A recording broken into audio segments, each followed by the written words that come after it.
3-4 ದಿವಸದಿಂದ ಯಾವುದೋ ಒಂದು ಮಹಿಳೆಯ ಮನೆಗೆ ಕಲ್ಲುಗಳು ಬೀಳ್ತಾ ಇದೆ ಅಂಥೇಳಿ ಸೊ ಅವರು ಯಾವುದೇ ರೀತಿಯ ದೂರುಗಳನ್ನು ದಾಖಲು ಮಾಡಿಲ್ಲ. ಇವತ್ತು ಇದ್ದಕ್ಕಿದ್ದಂಗೆ ಬಜರಂಗ ದಳದ ಮುಖಂಡರುಗಳು ಆ ಹುಡುಗರನ್ನ ಹಿಡಿದು ಹಲ್ಲೆ ಮಾಡ್ತಾರೆ.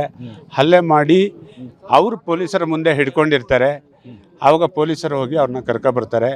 ಆ ಎರಡು ಹುಡುಗರು ಮೂಗಲ್ಲಿ ಕಾಲಲ್ಲೆಲ್ಲ ಬ್ಲಡ್ ಬರ್ತಾ ಇದೆ. ಅವ್ರು ನ್ಯಾಚುರಲಿ ವಿಚಾರಣೆ ಮಾಡುವಂಥದ್ದಲ್ಲ, ಫಸ್ಟ್ ಅವ್ರನ್ನ ಹಾಸ್ಪಿಟ್ಲಿಗೆ ಅಡ್ಮಿಟ್ ಮಾಡಿ ಅವ್ರಿಗೆ ಟ್ರೀಟ್ಮೆಂಟನ್ನು ಮಾಡಿಸ್ಬೇಕು.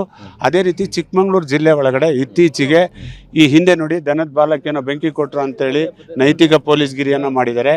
ನಂತರ ಮಕ್ಕಳಿಗೆ ಕೂಡ ಹಿಡ್ಕೊಂಡು ಹೊಡಿತಿದ್ದಾರೆ. ಇವ್ರಂತ ಹೇಳಿದರೆ ಏನೇ ಹೆಚ್ಚು ಕಡಿಮೆ ಆದರೂ ಕೂಡ ಹಿಂದೂ ಮುಸಲ್ಮಾನರು ಬಣ್ಣ ಕಟ್ತಿದ್ದಾರೆ. ಹಿಂದೂ ಆಗಿದ್ದರೂ ಕೂಡ ಆ ಮಹಿಳೆ ಮನೆ ಮೇಲೆ ಕಲ್ಲು ಹಾಕಿದರೆ ಖಂಡಿತವಾಗ್ಲೂ ಕೂಡ ಅವ್ರು ಮುಸಲ್ಮಾನರಾದರೂ ಕೂಡ ಅವ್ರು ಜೈಲಿಗೆ ಹೋಗಬೇಕು.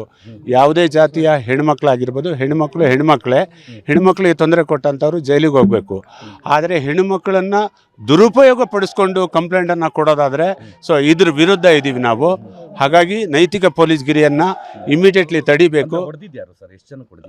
ಹೆಚ್ಚು ಕಡಿಮೆ 1-2 ಮಕ್ಕಳಿಗೆ ಹೊಡೆದರೆ ಶ್ಯಾಮ ಮತ್ತು ಬಜರಂಗ ದಳದ ಮುಖಂಡರು ಶ್ಯಾಮ ಮತ್ತು BJPಯ ಯುವ ನಾಯಕ ಸಂತೋಷ್ ಕೋಟ್ಯಾನ್.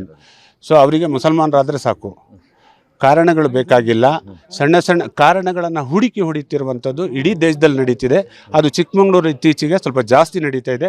ಖಂಡಿತವಾಗ್ಲೂ ನೋಡಿ, ಅಲ್ಲಿರುವಂಥ ಆ ಮಹಿಳೆಯ ಮನೆ ಮುಂದೆ CC ಕ್ಯಾಮ್ರಾ ಫುಟೇಜ್ಗಳಿದೆಯಂತೆ. ಆ CC ಕ್ಯಾಮ್ರಾ ಫುಟೇಜ್ಗಳಲ್ಲಿ ಈ ಹುಡುಗರಿದ್ದರೆ ಈ ಹುಡುಗರು ಕೂಡ ಜೈಲಾಗಬೇಕು. ಆ ಮಹಿಳೆ ಕೊಟ್ಟಿನ ಕಂಪ್ಲೇಂಟ್ ಮೇಲೆ ಅದೇ ರೀತಿ ಈ ಮಕ್ಕಳ ಮೇಲೆ ಹಲ್ಲೆ ಏನಾಗಿದೆ, ಸೊ ಈ ಮಕ್ಕಳು ಕೊಡುವಂಥ ಕಂಪ್ಲೇಂಟಲ್ಲಿ ಹಲ್ಲೆ ಯಾರು ಮಾಡಿದ್ದಾರೆ ಅವ್ರ ಮೇಲೆ ಕೂಡ ಕೇಸ್ ದಾಖಲಾಗಬೇಕು. ಅದೇ ರೀತಿ ಸ್ಟೇಷನ್ ಒಳಗಡೆ ಪ್ರತಿಭಟನೆಯನ್ನು ಮಾಡಿದರೆ ಯಾವ ರೀತಿಯ ಅನುಮತಿಯನ್ನು ಪಡ್ಕೊಂಡು ಅವರು ಸ್ಟೇಷನ್ ಒಳಗಡೆ ಮಾಡಿದ್ದಾರೆ ಗೊತ್ತಿಲ್ಲ. ಅದ್ರ ಮೇಲೂ ಕೂಡ ಪೊಲೀಸರು ಸುಮೋಟೋ ಕೇಸನ್ನು ದಾಖಲು ಮಾಡ್ತಾರೆ ನೋಡ್ತೀವಿ. ಇಲ್ಲ ಅಂತೇಳಿದರೆ ಪೊಲೀಸ್ ಇಲಾಖೆಯ ವಿರುದ್ಧ ನಾಳೆ ದೊಡ್ಡ ಮಟ್ಟದ ಪ್ರತಿಭಟನೆಯನ್ನು ಚಿಕ್ಕಮಗಳೂರಲ್ಲಿ ಮಾಡ್ತೀವಿ.